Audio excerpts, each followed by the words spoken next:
നമ്മുടെ നിസ്കാരം നബിത്തങ്ങൾ പറഞ്ഞതായ മോശപ്പെട്ട ശൈലിയിലാണോ? നബിത്തങ്ങൾ പറയുന്നു ഖബൂരിഖിൽ ബഈരി, ആഖിർ സമാനിൽ നമസ്കരിക്കാൻ വരുന്ന നമസ്കാരക്കാരിൽപ്പെട്ട ചില ആളുകൾ ഒട്ടകം മുട്ടുകുത്തുന്ന 6 മൃഗത്തിൻ്റെ സ്വഭാവം നബിത്തങ്ങൾ ഇങ്ങനെ എണ്ണി പറയുന്നുണ്ട്. ചുമ്മാ നിങ്ങളിങ്ങനെ പള്ളിയിലേ നിസ്കാരം കഴിഞ്ഞിട്ട് ചുമ്മാ ഇങ്ങനെ കൈയ്യിട്ടിരുന്നോ, ഈ 6 എണ്ണവും ചില ആളുകളിൽ നിങ്ങൾക്ക് കാണാൻ പറ്റും. അള്ളാഹുടെ മുമ്പിലെ കൈയ്യിട്ടിരിക്കും. നമ്മുടെ നമസ്കാരമല്ലാത്തത് കൊണ്ടാണ് മോഡി നമ്മളോട് യോഗ നടത്താൻ പറയണത്. മനസ്സിലായോ? നമ്മുടെ നമസ്കാരമാണെങ്കിൽ യോഗ പൊട്ടി പാളിഷായി പോവും. ആഴ്ചയിലൊരിക്കൽ അതിനകത്ത് മൂത്രമൊഴിച്ച് കഴിയാൽ മതി, ആഴ്ചയിലൊരിക്കൽ കയ്യും കാലും കഴിയാൽ മതി. ഇതങ്ങനെയല്ല, ദിവസം 5 പ്രാവശ്യം. ഒരു മനുഷ്യ ശരീരത്തിലേക്ക് ഏറ്റവും കൂടുതൽ അലർജി കാരണം മൂക്കിക്കോടെയാണ്.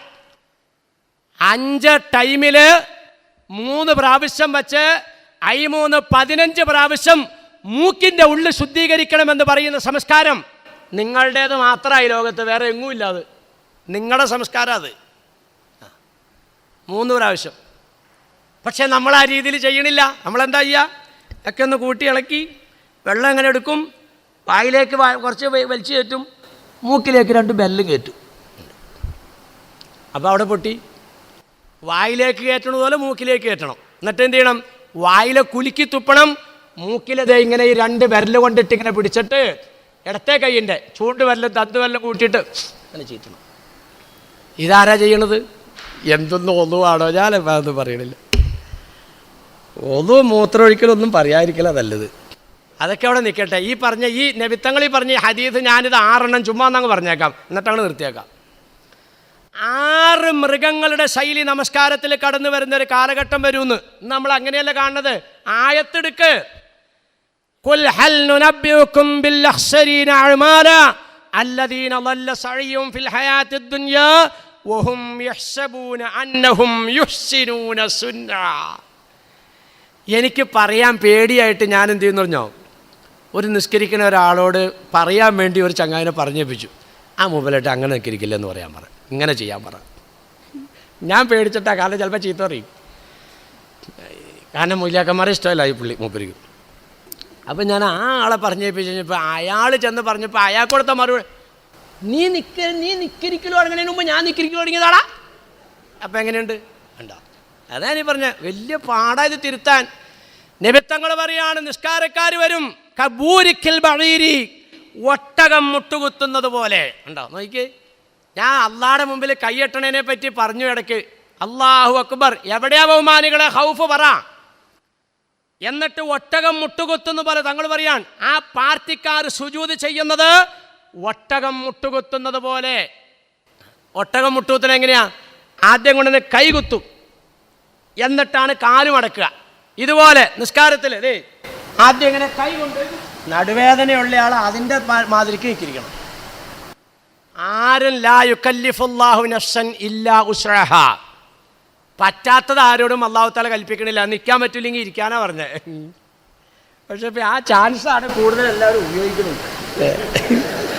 അതാണ് നമുക്ക് സഹിക്കാൻ പറ്റാത്തത്. ഓടിപ്പാഞ്ഞും കൂടി വരും. എന്നിട്ട് ആ കസേര മരിച്ചുകൊണ്ട് ഫസ്റ്റ് സഫിൽ ഇമാമ് സലാം വെട്ടിക്കഴിഞ്ഞാൽ പന്നി വെടി കൊണ്ടവരെ പോക്ക്. ഇതാണ് നമുക്ക് മനസ്സിലാവാത്തത്. ഞാനൊരു കാര്യം പറയട്ടെ. പണമുള്ള ഒരാൾ, അയാൾക്ക് ഒരു വക്കത്തിന് ശമ്പളം കൊടുത്ത് ഒരാളെ നിയമിക്കാൻ ശേഷിയുണ്ട്. അപ്പോൾ 5 വക്കത്ത്, ഒരു വക്കത്തിന് 50 രൂപ നിനക്ക് തന്നേക്കാടാ.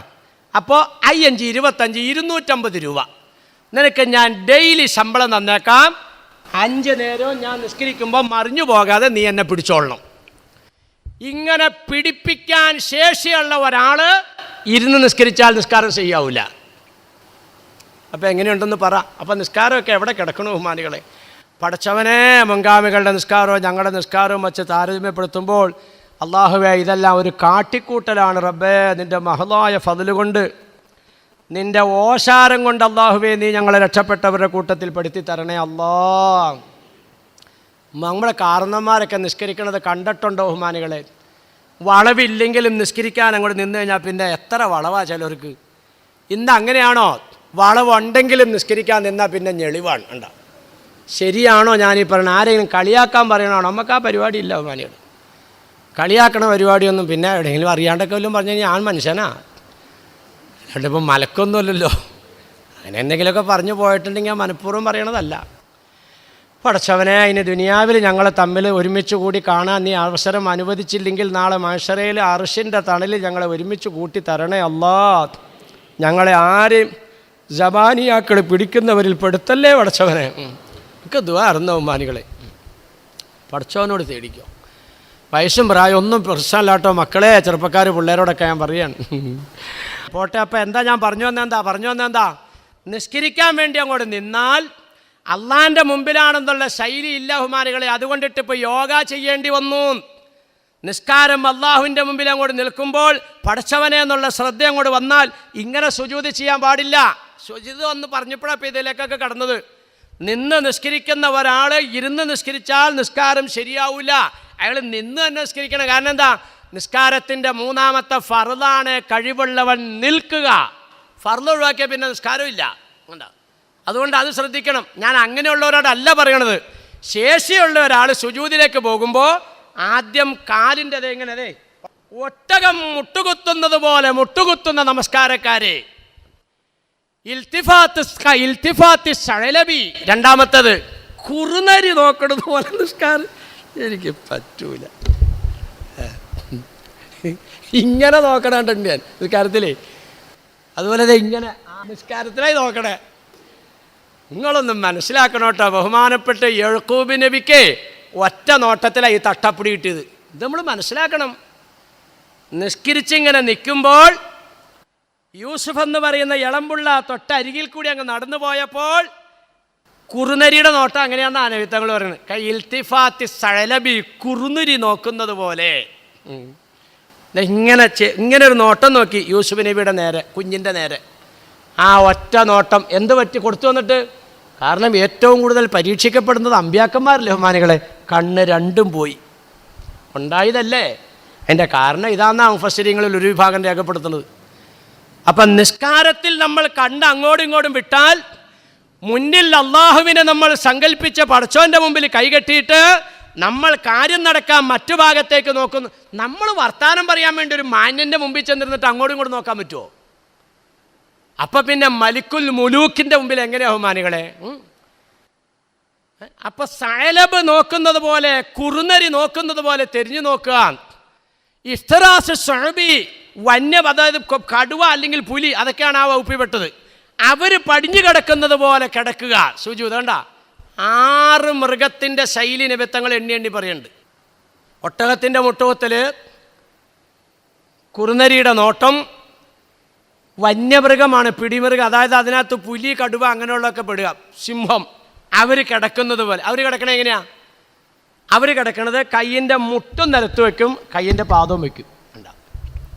സുജൂദിലേക്ക് വയ്ക്കുമ്പോൾ നെറ്റി, 2 ഉള്ളം കയ്യ്, 2 മുട്ടുകാല്, 2 കാലിൻ്റെ വിരലിൻ്റെ അറ്റം, പിന്നെ ഈ മുട്ടിനകത്ത് വരൂല.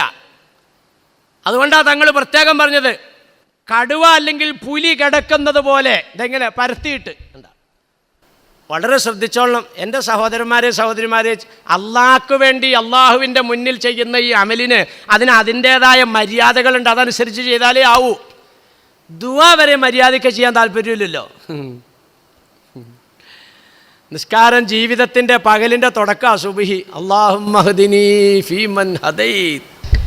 എനിക്ക് പറ്റൂല. ചോദിക്കണേനും ഇല്ലൊരു മര്യാദ. വേണമെങ്കിൽ കൂടെ തന്നേരെ. അങ്ങനെയല്ല നബി തങ്ങൾ പഠിപ്പിച്ച ദുആഇൻ്റെ ശൈലി.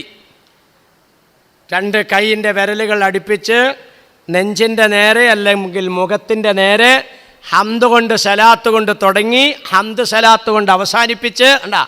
ഇരുത്തമാണെങ്കിൽ തവറുക്കിൻ്റെ ഇരുത്തം ഇരുന്നെന്ന് പറഞ്ഞാൽ അവസാനത്തെ അദ്ദേഹത്തിലിരിക്കുന്ന പോലെ പട്ടനുണ്ടായിരിക്കണവർ ഇരുന്നുകൊണ്ടിട്ടല്ല പറയേണ്ടത്. ഇന്നൊക്കെ എവിടെ ബഹുമാനികളെ ദുആക്ക് വല്ല പ്രാധാന്യമുണ്ടോ? നേരത്തെ നമ്മുടെ സ്വാഗത പ്രസംഗകൻ സൂചിപ്പിച്ചതുപോലെ എല്ലാം ഭിന്നിപ്പുകളാണ്. പടച്ച റബ്ബേ, നടക്കും ബഹുമാനികളെ. ഇതെല്ലാം ഒരു കോർമ്പിലേക്ക് വരൂട്ടോ ഹബീബേ. മൂപ്പര് പറഞ്ഞപ്പോൾ വളരെ നിരാശപ്പെട്ട പറഞ്ഞുകൊണ്ട് അങ്ങോട്ട് പിരിഞ്ഞെങ്കിലേ സംഗതി പ്രതീക്ഷയിലേക്കാണ് കാര്യങ്ങൾ വരാൻ പോണേ. മറ്റേ മൂപ്പര് ഇപ്പോൾ വരാൻ വലിയ താമസമില്ല. ആര്? ഈ മഹദി ഇമാമ്. വലോ കരിഹൽ മുശ്രിക്കൂന്ന് അള്ള പറഞ്ഞതാ. സംഗതി ഇവന്മാരി വെപ്രാളപ്പെട്ട് ഓടുന്നത് ഇതെല്ലാം ഇല്ലായ്മ ചെയ്യാനാ. ഒരു ഇല്ലായ്മ ചെയ്യലും നടക്കൂല. നിങ്ങളൊന്ന് ചിന്തിച്ചു നോക്കിയാൽ ഈ ലോകത്ത് ഡെയിലി ഈ സാധനത്തിന് എന്തോരോ കൊല്ലണേ. വേറെ ഏതെങ്കിലും മതമാണെങ്കിൽ ലോകത്ത് ബാക്കിയുണ്ടാവും ബഹുമാനികളെ. അതാ അള്ളാഹ് പറഞ്ഞത്. ആരെതിർത്താലും ആര് തകർത്താലും ഇത് ലോകം അവസാനം വരെ നിലനിൽക്കുന്ന പ്രസ്ഥാനമാണ്. കഴിയില്ല ബഹുമാനികളെ. ഏത് തീവ്രവാദികളും അക്രമികളും നോക്കിയാലും കഴിയില്ല. ഇനി വരാൻ പോകുന്നതാരാ? ഇമാം മഹദി റളിയല്ലാഹു അൻഹു വരാൻ പോവുകയാണ്. അദ്ദേഹം വന്നാൽ പിന്നെ ഒറ്റക്കെട്ടായി. ശേഷം പിന്നെ ദജ്ജാൽ വരും. അത് കഴിയുമ്പോൾ റൂഹുല്ലാഹി നബീന ഈസ അലൈഹിസ്സലാം എപ്പൊക്കെ ഒറ്റക്കെട്ടാ. അവിടെ ഒന്നും പ്രശ്നങ്ങളൊന്നുമില്ല. ഇപ്പോഴും ഒറ്റക്കെട്ടൊക്കെയാ. ഒന്ന് തല്ലി നോക്കട്ടെ, അപ്പോൾ കാണാം ഒറ്റക്കെട്ടാണോ. ലാ ഇലാഹ ഇല്ലല്ലാഹ് ഒന്ന് മാത്രമേ ഉള്ളൂ. പിന്നെ കയ്യാ ചിലപ്പോൾ ഇങ്ങനെയൊക്കെ വയ്ക്കും, ചിലപ്പോൾ ഇങ്ങനെയും വയ്ക്കും, ചിലപ്പോൾ ഒന്നും വെക്കുകയില്ല. അതിനകത്തൊന്നും വലിയ കാര്യമൊന്നുമില്ല എന്ന് തന്നെ ഞങ്ങളൊക്കെ പറയണേ. അതിനകത്തൊന്നും വലിയ കാര്യമൊന്നുമില്ല. വെടി കെട്ടിക്കോട്ടെ, വെടി കെട്ടണ്ട. പക്ഷേ അല്ലാഹ് ലാ ഇലാഹ ഇല്ലല്ലാഹ് മുഹമ്മദ് അതൊന്നും തന്നെയാണ്. അതുകൊണ്ട് തൊട്ടുമൊക്കെ അപ്പോൾ കാണാം. അല്ലാഹു സുബ്ഹാനഹു വ തആല ഇസ്സത്ത് നിലനിർത്തി തന്ന് അനുഗ്രഹിക്കുമാറാകട്ടെ. മരിച്ച് വീഴുന്ന, ചുട്ടെരിക്കപ്പെടുന്ന അല്ലാഹുവേ, ഞങ്ങളുടെ സഹോദരി സഹോദരങ്ങൾക്ക് നാളെ മഹാന്മാരായ മഹദികളായ ശുഹദാക്കളോടൊപ്പം ഒരുമിച്ച് കൂടാനുള്ള ഭാഗ്യം കൊടുക്കണേ തമ്പുരാനെ. അല്ലാഹുവേ അല്ലാഹുവേ, നബി സല്ലല്ലാഹു അലൈഹി വസല്ലമ തങ്ങൾ പറഞ്ഞ കറക്റ്റ് നമ്മൾ കണ്ടുകൊണ്ടിരിക്കുകയാണ്. ആഖിർ സമ്മാനിൽ വരുന്ന ഉമ്മത്തിൻ്റെ അവസ്ഥയെ തങ്ങൾ പറഞ്ഞല്ലോ, മിസ്ലു അജ്റു 50 റജുലം മിങ്കും. ഇന്നിപ്പം നിങ്ങളെ ഒരാളെ മലത്തി അങ്ങോട്ട് കിടത്തിയിട്ട് തീ ഇങ്ങനെ പൊള്ളിയിട്ട് നിങ്ങളുടെ ആ മജ്ജയുമെല്ലാം ഒഴുകി ചോരയെല്ലാം ഒഴുകി തീ കട്ടു, നിങ്ങൾ എഴുന്നേറ്റ് പോന്നു. ആഖിർ സമ്മാനിൽ അങ്ങനെയല്ല. ജീവനോടെ ഇട്ടങ്ങോട്ട് കരിക്കുമ്പോൾ നിങ്ങൾക്കുള്ളവരെ പോലുള്ള 50 ആളുകളുടെ പവറാണ് അന്നുള്ള ആളുകൾക്കെന്ന് നബിയുനാ റസൂലുള്ളാഹി ഉണ്ടോ. എന്നതല്ലേ നമ്മൾ കണ്ടത്. ടയറിട്ട് കത്തിച്ചിട്ട് മനുഷ്യനെ ജീവനോടെ പിടിച്ചങ്ങിടുകയാണ്. അതിനകത്ത് ഇങ്ങനെ ജീവനോടെ പെടഞ്ഞ് കത്തിച്ചാമ്പലാവുക നമ്മൾ കണ്ടു. അത് പിള്ളേരുടെയൊക്കെ മൊബൈലിൽ കൂടെ ഉണ്ട്. തീ അങ്ങോട്ട് കെട്ടി കഴിഞ്ഞപ്പോൾ മയ്യത്തുകൾ ഇങ്ങനെ നിരന്ന് കിടക്കുകയാണ്. ആബാലവൃദ്ധം എന്ന് ചിന്തിച്ചു മാനികളെ. വ്യഭിചാരത്തിലേക്ക് വേണ്ടി ഒരു പെണ്ണ് പ്രേരിപ്പിച്ചപ്പോൾ വനത്തിനകത്ത് മിറാബ് കെട്ടി ഇബാത്തെടുക്കുന്ന അദ്ദേഹത്തിനെ പരീക്ഷിക്കാൻ വേണ്ടി ചെന്നതാണ്. പെണ്ണിങ്ങനെ ഇങ്ങനെ ഇങ്ങനെ ഇങ്ങനെ വ്യഭിചാരത്തിലേക്ക് ആകർഷിപ്പിക്കുന്ന ശൈലി വന്നപ്പോൾ തിരിയിലേക്ക് തീ അങ്ങോട്ട് എടുത്തിട്ട് ഈ വിരലിങ്ങനെ അങ്ങോട്ട് കത്തിച്ചു. വിരലിങ്ങനെ കത്തി ഇങ്ങനെ പോകണ കഴിഞ്ഞപ്പോൾ ഈ പെണ്ണ് ബോധം കെട്ട് വീണു. ബോധം കെട്ട് വീണപ്പോഴാണ് പെണ്ണിനെ ഇങ്ങോട്ട് വിട്ട മറ്റേ മൂപ്പര് പുറത്തേക്ക് ഇറങ്ങിയിട്ട് പറഞ്ഞു, വലിയ ആരിഫാന്നും മഹാനെന്നും പറഞ്ഞിരിക്കുന്ന മനുഷ്യൻ ആ പെണ്ണുമ്പിള്ളനെ വിചാരിച്ചത് അത് ബോധം കെട്ട് കൊടുക്കുമെന്ന്. പെണ്ണിനെ എടുത്ത് കൊട്ടാരത്തിൽ കൊണ്ടുവന്നു. ഈ മനുഷ്യനെ തല്ലി ചമ്പോറാക്കി. അങ്ങനെ അവിടെ കത്തിച്ചു. എന്താണ് അതാപ്പോഴും പറയാൻ വന്ന വിഷയം. അതെന്താണെന്നറിയോ? ഈ തീയിൻ്റെ ചൂടെന്നറിയാൻ. മനുഷ്യൻ പച്ചയായിട്ട് അങ്ങോട്ട് മരിച്ചു വീഴും. അതിനടുത്ത് കിടന്നിട്ട് കരിയുക. ചുമ്മാ വിളക്കത്ത് ചുമ്മാ ഇങ്ങനെ ഒന്ന് ഓടിച്ചു നോക്കി. എന്നിട്ട് അൽഹംദുലില്ലാഹ്, എൻ്റെ സഹോദരങ്ങൾക്ക് നൽകിയതല്ലോ പരീക്ഷണത്തിൽ നിന്നൊക്കെ നീ എന്നെ കാത്തല്ലോ അല്ലാ, എനിക്ക് സ്വസ്ഥമായിട്ട് സുജൂദ് ചെയ്യാമല്ലോ പടച്ചവനെ, ഞാൻ പണിതുണ്ടാക്കിയ വീട്ടിൽ എനിക്ക് കിടക്കാമല്ലോ അല്ലാ, ഞാൻ കാശ് കൊടുത്ത് മേടിച്ച സ്ഥലം എൻ്റെ ആണെന്ന് എനിക്ക് പറയാമല്ലോ അല്ലാ, ഞാൻ വളർത്തിയെടുത്ത കുഞ്ഞിനെ പൊന്നുമോളെ എനിക്ക് കെട്ടിച്ചയക്കാമല്ലോ അല്ലാ, ഞാൻ വളർത്തിയ എൻ്റെ പൊന്നുമോനെ എനിക്ക് കാണാമല്ലോ അല്ലാ, അൽഹംദുലില്ലാഹ്. ഉണ്ടാ അങ്ങനെയൊക്കെ പഠിക്കേണ്ടത് ബഹുമാനികൾ. അല്ലാഹു സുബ്ഹാനഹു വ തആല പാഠം പഠിക്കുന്ന മുത്തക്കീങ്ങളുടെ കൂട്ടത്തിൽ അല്ലാഹു നമ്മളെല്ലാം പെടുത്തി തന്ന് അനുഗ്രഹിക്കുമാറാകട്ടെ. അപ്പോൾ എന്തൊക്കെയാണ് പറഞ്ഞത്? ഒട്ടകം മുട്ടുകുത്തുന്നത് പോലെ, കുറുനരി നോക്കുന്നത് പോലെ, വന്യമൃഗം കിടക്കുന്നത് പോലെ. അപ്പോൾ കൈ കുത്തരുത്. പിന്നെ ഏതാ? കാലിൻ്റെ വിരലിൻ്റെ അറ്റം സുജൂദിൻ്റെ സ്ഥാനത്തിൽ പെട്ടതാ. പലരും സുജൂദ് ചെയ്യുമ്പോൾ കാല് പൊങ്ങിയിരിക്കും. തഖ്വയുള്ള നിസ്കാരം വരട്ടെ ബഹുമാനികളെ. നബിത്തങ്ങൾ പറഞ്ഞ വെറുക്കപ്പെട്ട നിസ്കാരം അല്ല നമുക്ക് ഉണ്ട്. നമ്മൾ മുത്തക്കീങ്ങളായി മാറണം. വിരലിൻ്റെ അറ്റം ശരിക്കും മണ്ണിൽ ഭൂമിയിൽ സുജൂദിൻ്റെ സ്ഥലത്ത് പതിയണം. ഇതാണ് സുജൂദിൻ്റെ സ്ഥാനങ്ങൾ. കൈയുടെ മുട്ടതിൽപ്പെട്ടതല്ല. നഖ്റിൽ ഖുറാബി, കാക്ക കൊത്തുന്നത് പോലെ. അതെങ്ങനെയാ? ഇതാ കാക്കവത്തിൽ. തുമഇനീനത്തില്ലാന്ന്. നിസ്കാരത്തിൻ്റെ 9ാമത്തെ ഫർളാണ് തുമഇനീനത്ത്. ശമിയല്ലാഹു ലിമൻ ഹമിദ. ഉണ്ടാ കംപ്ലീറ്റ് നിശ്ചലം. കൈ ഇങ്ങനെ നടന്ന് ആടരുത്. എല്ലാ അവയവങ്ങളുടെയും അനക്കം നിൽക്കണം. കാക്ക കുടിക്കുന്നത് പോലെ. കാക്ക പിടിക്കണ എങ്ങനെയാ? എല്ലാ കിളികളും അങ്ങനെ തന്നെയാണ്, പൊടുപൊടുപൊടുപൊടുന്ന് ഇങ്ങനെ കൊത്തി കൊത്തി. അതുപോലെ നിസ്കരിക്കല്ലേ. അതുപോലെ കൽബി, പട്ടി പല്ലിരിക്കുന്നത് പോലെ എന്ന് പറഞ്ഞാൽ അത് പ്രത്യേകം ഹദീസിനകത്ത് പറയുന്നുണ്ട്, ഞെട്ടൊടിക്കലാണ്. നിസ്കാരത്ത് പള്ളിക്കകത്ത് ഞെട്ടൊടിക്കാൻ പാടില്ല എന്നാ, പള്ളിക്കകത്ത് നിസ്കാരത്തിൽ ഞെട്ടൊടിക്കുന്ന ശൈലി ഉണ്ടാ. പിന്നെയൊക്കെ അദ്നാബിൽ ഖൈരി ശുംസി, അനുസരണക്കേട് കാണിക്കുമ്പോൾ കുതിര വാലടിക്കുന്നത് പോലെ സലാം വീട്ടുന്നതിന് മുമ്പ് കൈയടിക്കുക ഉണ്ടാ. അത് മാത്രം കൂടെ എത്തിയിട്ടില്ല കേട്ടോ.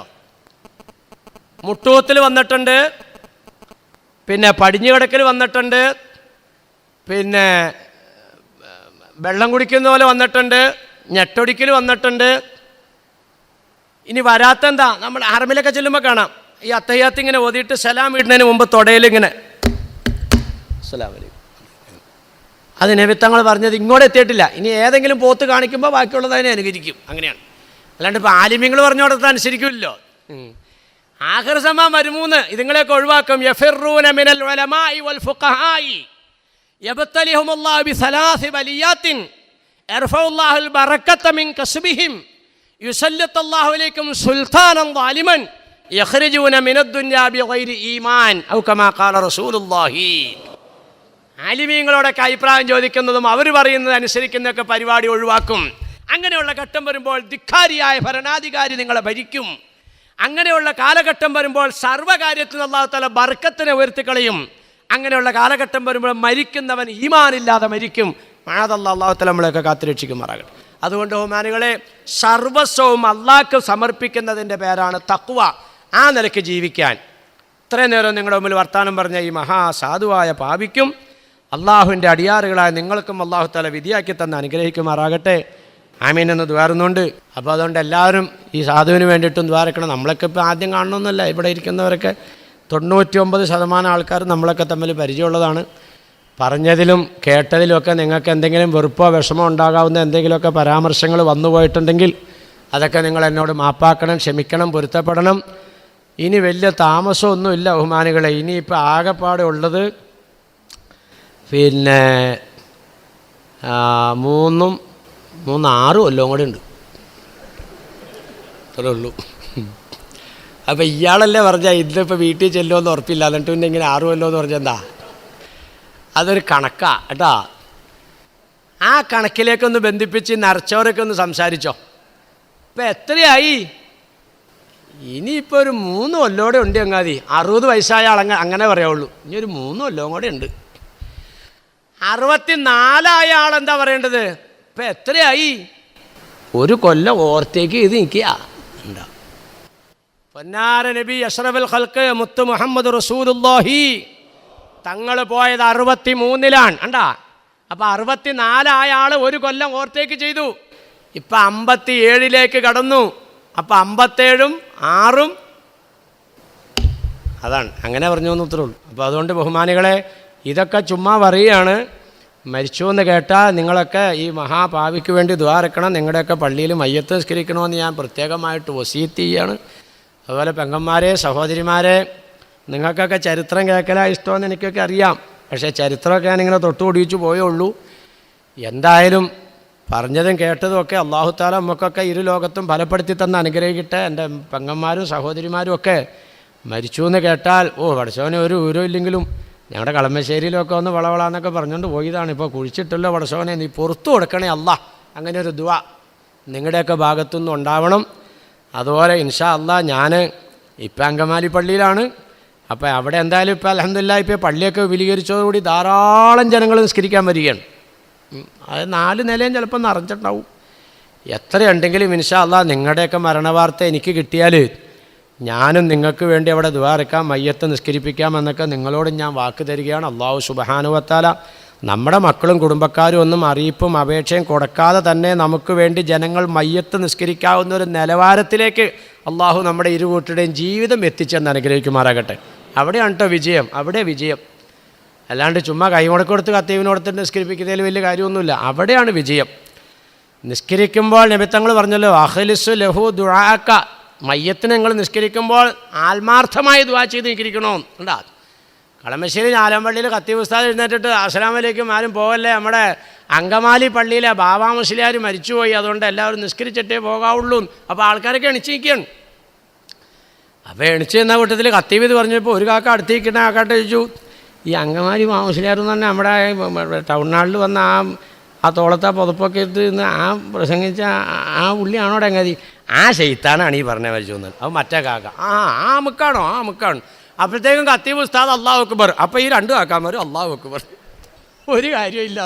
അതാ നബി പറഞ്ഞ ഇദാ സല്ലാ അലൽ മയ്യത്തി അഖ്ലിസ് ലഹു ദുആക. കണ്ടാ, മയ്യത്ത് നിൽക്കിരിക്കുമ്പോൾ ആത്മാർത്ഥമായി ആ മയ്യത്തിനോട് ദുആറക്കാവുന്ന നിലയ്ക്ക് നിൽക്കിരിക്കണം. അങ്ങനെ നിൽക്കിരിക്കണമെങ്കിൽ ഞാൻ ആരാവണം? നിങ്ങൾ പറ. ശൈത്താനിയത്തൊക്കെ അങ്ങോട്ട് മാറ്റി വയ്ക്കണം, ഹമക്കീത്തരം മാറ്റി വയ്ക്കണം, മനുഷ്യനെ ഉപദ്രവിക്കുന്ന നീക്കണം. അങ്ങനെ ആയാലേ ആത്മാർത്ഥമായ ദുആ കിട്ടുള്ളൂ. എനിക്ക് ധാരാളം അനുഭവം ഉണ്ടായിട്ടുണ്ട് കേട്ടോ. അങ്കമാലി പള്ളിയിൽ പല ജനാസകളും ഞാൻ നിസ്കരിക്കുമ്പോൾ പറഞ്ഞ് നിസ്കരിച്ചിട്ടുണ്ട്. ഈ പേപ്പറിലൊക്കെ കാണുമ്പോഴേ ചിലതൊക്കെ അറിയുള്ളൂ. സഹോദരിമാർക്ക് നിസ്കരിച്ചിട്ടുണ്ട്. അപ്പോൾ അതെന്താ? ആ മനുഷ്യൻ ആ നാട്ടിൽ നല്ല മനുഷ്യനാണ്, അതുകൊണ്ടിട്ടാണ്. ആ നിലക്കുള്ള ജീവിതം അള്ളാഹു നമുക്ക് ഇരു കൂട്ടർക്കും നൽകി അനുഗ്രഹിക്കുമാറാകട്ടെ. അങ്ങനെയൊക്കെ നിങ്ങൾ നിസ്കരിക്കണമെന്ന് പ്രത്യേകമായിട്ട് നിങ്ങളോട് അപേക്ഷിച്ചുകൊണ്ട് ഞാൻ എൻ്റെ വാക്കുകൾക്ക് വിരാമം വിടുകയാണ്. ആഖിറു ദഅ്വാനാ അൽഹംദുലില്ലാഹി റബ്ബിൽ ആലമീൻ. അസ്സലാമു അലൈക്കും. വൈവിധ്യങ്ങൾ നിറഞ്ഞ ഇത്തരം മതപ്രസംഗങ്ങൾ യൂട്യൂബിലൂടെ നിങ്ങൾക്ക് ലഭിക്കാൻ മ്യൂസിലാൻഡ് ഓഡിയോസിന്റെ ഇസ്ലാമിക് ചാനലായ മ്യൂസിലാൻഡ് ഇസ്ലാമിക് ചാനൽ സബ്സ്ക്രൈബ് ചെയ്യുക.